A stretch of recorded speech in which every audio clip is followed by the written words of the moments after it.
No, som veľmi rád, že dnes v Bratislave bolo také randevu diplomatické.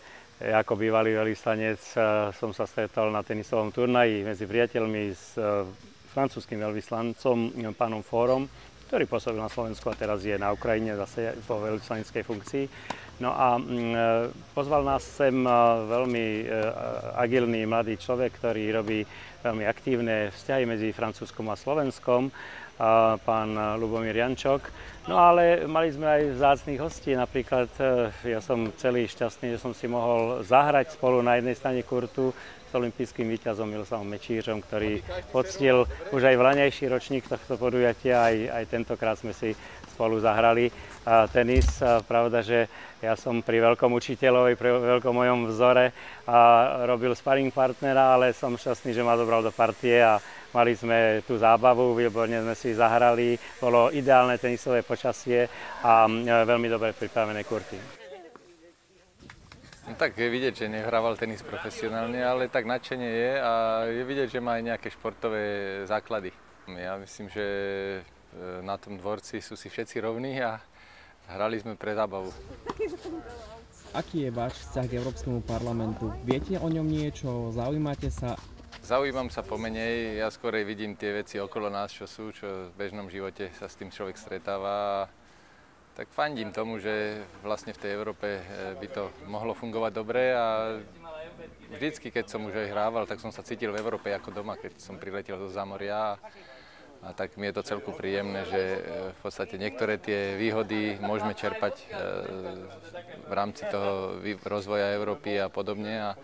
A niektoré tie naše zase dobré stránky nám ostávajú, takže to je v pohode. Ja myslím, že tá otvorenosť voči svetu je úplne iná, jak bývala vtedy a myslím si, že je to oveľa lepšie, že tie skúsenosti zo sveta sa sem môžu viacej dostať. Miloslav Mečíř hral s tou najstaršou raketou z recesie. Je tu taká jedna, ktorá kedysi slúžila na vrcholový šport, ale to bolo v časoch ešte Björna Borga, ktorý s Donejkou hrával takou podobnou. Ja som bol zvyknutý od mala hravať s drevenou raketou, takže v dnešnej dobe už mi je jedno v podstate s čím hrám.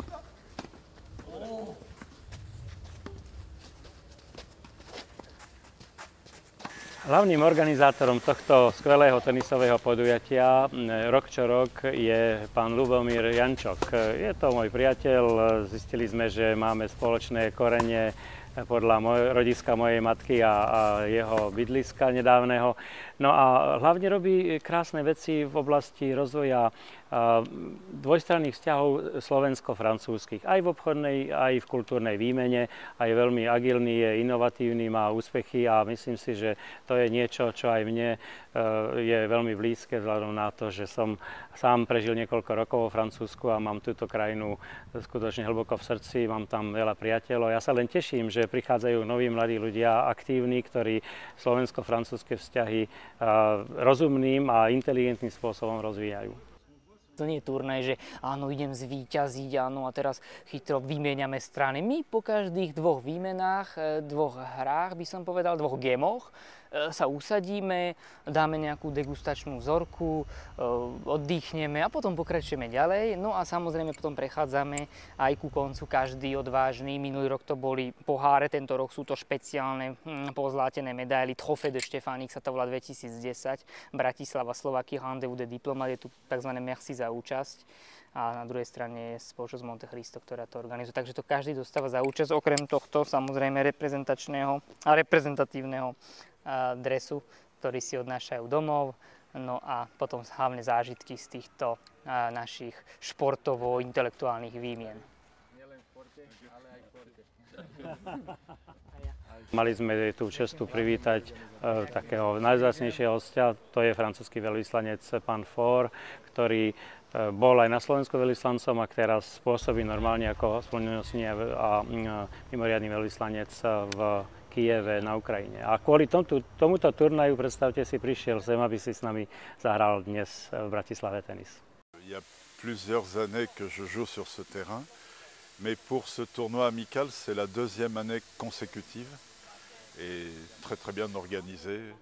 avec le plaisir de retrouver des gens et des amis connus par le passé à Bratislava.